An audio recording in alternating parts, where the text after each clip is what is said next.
সুন্নত কেমন? নবী সাল্লাল্লাহু আলাইহি ওয়াসাল্লাম ঘুমিয়েছেন যেভাবে, সেইভাবে ঘুমাবো সুন্নত। নবীজি ঘুমিয়েছেন, ঘুমানোর আগে ওযু করেছেন, ডান দিকে কাত হয়েছেন, আল্লাহুম্মা বিইসমিকা আমুতু ওয়া আহইয়া বলেছেন, সূরা মুলক তেলাওয়াত করেছেন, পারলে আপনি করবেন। আয়াতুল কুরসি পড়েছেন, সূরা বাকারার শেষের 3টা আয়াত পড়েছেন, হ্যাঁ 33 বার সুবহানাল্লাহ, 33 বার আলহামদুলিল্লাহ, 34 বার আল্লাহু আকবার পড়েছেন, ঘুমিয়ে গেছেন। এখন যদি নবীর সুন্নাহ মতো ঘুমাই, এই ঘুমটাও নেকির কাজ হবে ইনশাআল্লাহ।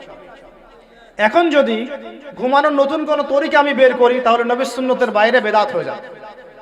বেদাত শব্দের অর্থ হচ্ছে নতুন আবিষ্কার। একটু মনোযোগ দেন প্লিজ, একটু বসেন, এইটুক শেষ করে দিচ্ছি। বেদাত শব্দের অর্থ হচ্ছে নতুন আবিষ্কার। সুন্নাহ মানে যেমন আদর্শ, রীতি, আল্লাহ পাকেরও সুন্নত আছে, নবী সাল্লাল্লাহু আলাইহি ওয়াসাল্লামেরও সুন্নত আছে, আমরা তার সুন্নত মেনে জীবন করবো ইনশাআল্লাহ। আল্লাহ পাক তৌফিক দান করুন। ঠিক তাওহীদের বিপরীত যেমন শিরক থাকে, সুন্নতের বিপরীত থাকে কি? বেদাত, মানে নতুন আবিষ্কার। এটাকে দুই ভাগে ভাগ করা যায়, খেয়াল করি একটু আমার দিকে। কয় ভাগে ভাগ করা যায়? দুই ভাগ। একটা হচ্ছে দুনিয়াবি ক্ষেত্রে নতুন আবিষ্কার, একটা দিনের ক্ষেত্রে নতুন আবিষ্কার। দুনিয়াবি ক্ষেত্রে মানে কি? এই যে মোবাইল ফোন আপনার হাতে আছে, এই মোবাইল ফোন কি রাসূলের যুগে ছিল? সাহাবীদের যুগে ছিল? এই যে লাইটিং করেছি, নবীর যুগে এরকম লাইট ছিল? মাইকে কথা বলছি, নবীর যুগে মাইক ছিল? এরোপ্লেন, আমরা এয়ারক্রাফটে সফর করছি, নবীর যুগে এয়ারক্রাফট ছিল?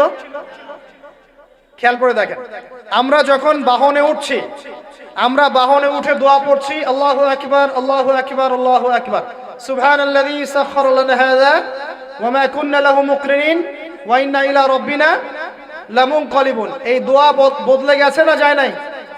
দোয়াটা কি বদলেছে?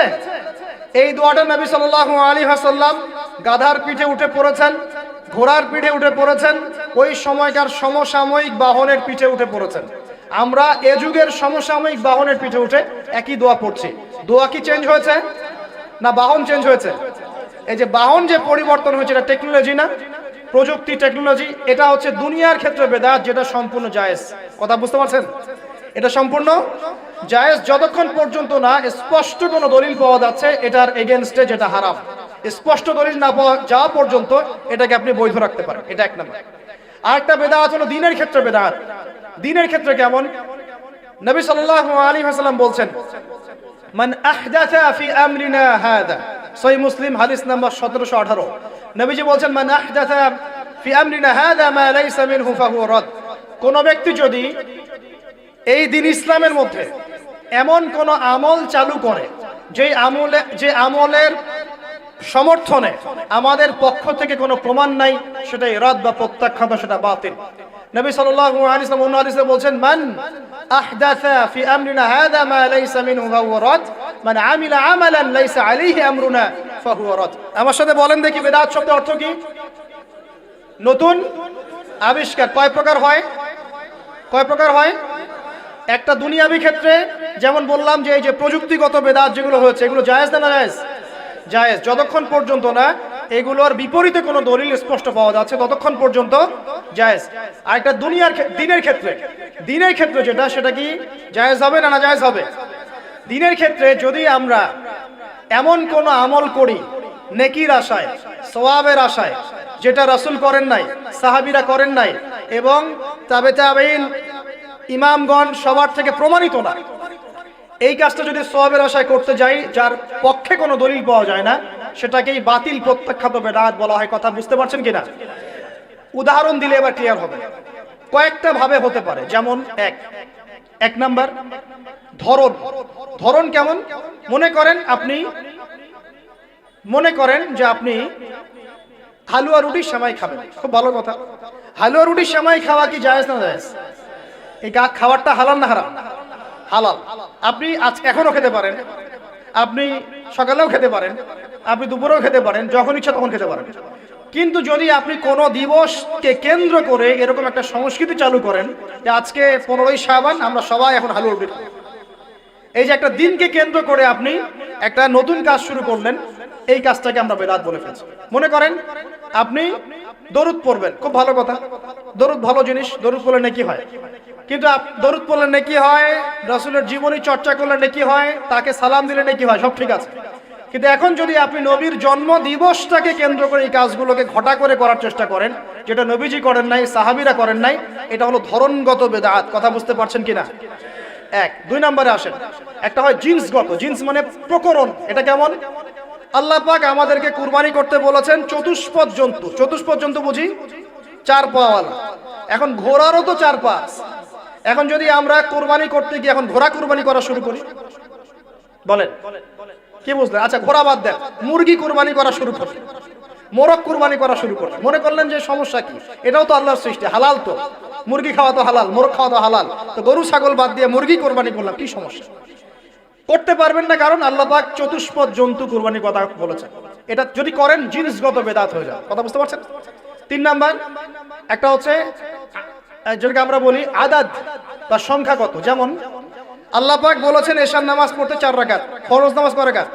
4 রাকাত। কেউ যদি মনে করে এখন না নামাজ খুব ভালো কাজ, নামাজ পড়লে নেকি হয়, তো 4-এর জায়গায় আমি 5 রাকাত পড়ব, কি হবে?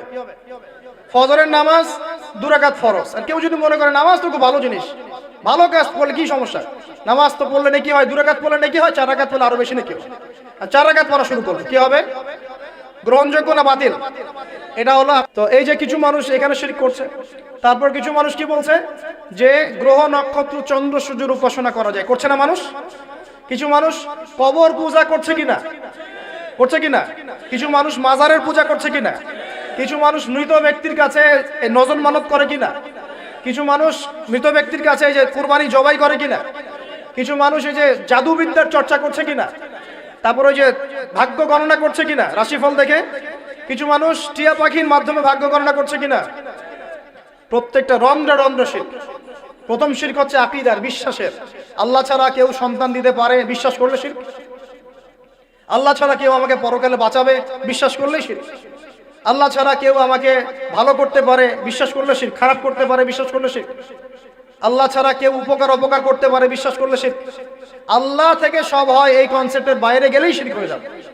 সবকিছু কার থেকে হয়? তো এই যে লা ইলাহা ইল্লাল্লাহ একটা আকীদার বিষয়। প্রথমে আকীদার মধ্যে শিরক ঢুকেছে, একটা শিরক ঢুকেছে আমলের মধ্যে, আর শিরকু ফিল আমাল, আমলগুলোর মধ্যে। কিরকম?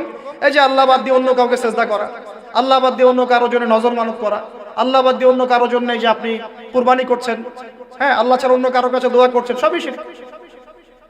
এই যে আপনি হাতের মধ্যে একটা বালা পরে আছে, বালাটা খুলতে বললে খোলেন না, কেন খোলেন না? আপনার ধারণা এটা খুলে ফেললে আপনার ক্ষতি হবে, রোগ আর ভালো হবে না। এই যে আকীদা, শিরকি আকীদা, শিরকি আকীদা, টাটকা শিরকি আকীদা। যদি মনে করেন যে এটা খুললে, এই যে আংটি একটা পরেছেন, মনে করেন এই নিয়াতে পরে থাকেন যে এই আংটি পরার পরে আমার রোগ ভালো হবে, টাটকা শিরক এটা। এমনি যদি পরেন সৌন্দর্য বর্ধনের জন্য পরেছি, কোনো সমস্যা নেই, ইন্নামাল আমালু বিন্নিয়াত। কিন্তু যদি এই নিয়াতে পরেন এই আংটিটা পরলে আমার রোগটা ভালো হবে, খুললে আর রোগ ভালো হবে না, ব্যাস শিরক হয়ে গেছে। তারপরে বিয়ে হচ্ছে না, তাবিজ করতেছে, তাবিজ করলে বিয়ে হবে, শিরক হয়ে গেল। আবার